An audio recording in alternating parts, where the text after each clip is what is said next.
Hello, class. Welcome to Flourish Nursing Academy. I am Tutor Godwin. We will continue with part 2 of the renal system. Today, we will discuss processes involved in the formation of urine 1, filtration 2, selective reabsorption 3, secretion 1, filtration. This takes place through the semi-permeable walls of the glomerulus and glomerular capsule. Water and other small molecules readily pass through, although they are reabsorbed later. Blood cells, plasma 1 proteins, and other large molecules are too large to filter through and therefore remain in the capillaries. Filtration takes place because there is a difference between the blood pressure in the glomerulus and the pressure of the filtrate in the glomerular capsule.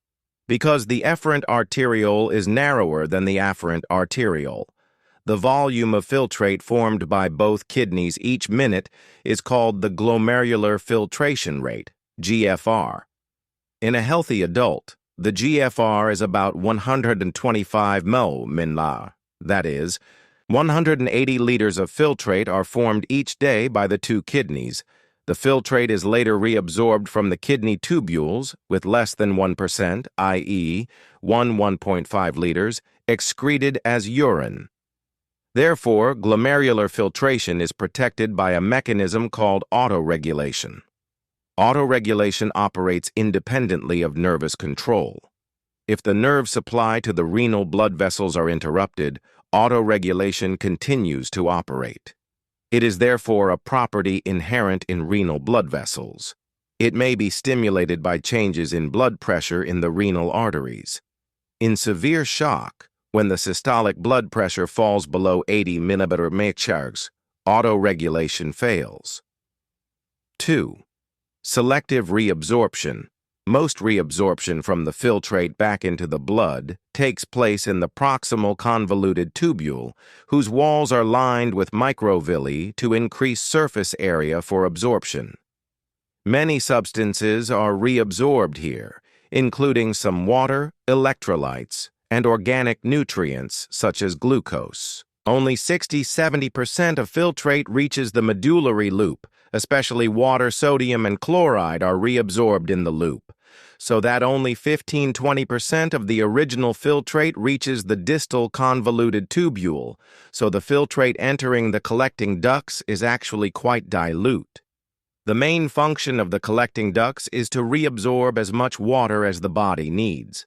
Some constituents of glomerular filtrate, e.g., glucose, amino acids, do not normally appear in urine because they are completely reabsorbed unless blood levels are excessive. Reabsorption of nitrogenous waste. Products such as urea, uric acid, and creatinine are very limited. The kidney's maximum capacity for reabsorption of a substance is called the transport maximum or renal threshold. Hormones that influence selective reabsorption. 1. Parathyroid hormone. This is secreted by the parathyroid glands and together with calcitonin from the thyroid gland regulates the reabsorption of calcium and phosphate from the distal collecting tubules so that normal blood levels are maintained. Parathyroid hormone increases the blood calcium level and calcitonin lowers it. 2. Antidiuretic hormone, ADH. This is secreted by the posterior pituitary gland. It increases the permeability of the distal convoluted tubules and collecting tubules, increasing water reabsorption.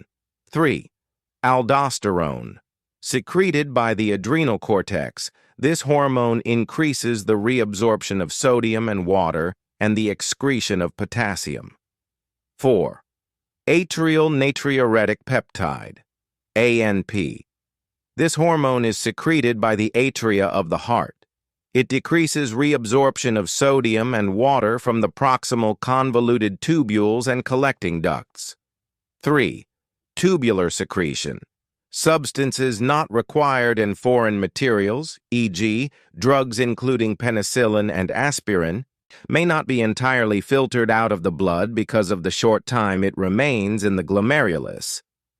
Such substances are cleared by secretion from the peritubular capillaries into the filtrate within the convoluted tubules. Composition of urine. Urine is clear and amber in color due to the presence of urobilin, a bile pigment. The specific gravity is between 1020 and 1030, and the pH is around 6, normal range 4.5 to 8. A healthy adult passes from 1,000 to 1,500 ml per day. Water, 95-96%, urea, 2%. Uric acid, creatinine, ammonia, sodium, potassium, 2%.